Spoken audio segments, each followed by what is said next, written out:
Ali, ganito naman po kapag mag-connect kayo sa Wi-Fi internet.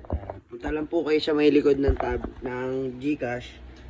Sa may likod ng tablet po, makikita nyo tong volume button. Ito po, kahit saan po dyan, kahit taas or baba. Pag napindot nyo na po yan, lalabas na po ito. Enter nyo lang po yung pin code nyo. Sample yun sa akin.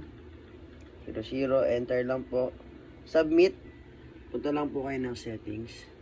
And then, baba nyo lang po, hanapin nyo tong kiosk mode. Tapos, pindutin nyo lang po yung exit. Pag na-exit nyo na po yan, pwede nyo na po mamove yan. Dinan nyo lang po yung wifi. Tapos, connect na po kayo. Ito sample, nakakonect na kasi ako. Back nyo na lang po ulit kapag na-connect nyo na.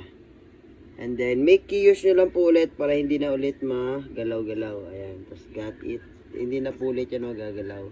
Tapos, ito lang po yung back. Para bumalik dito.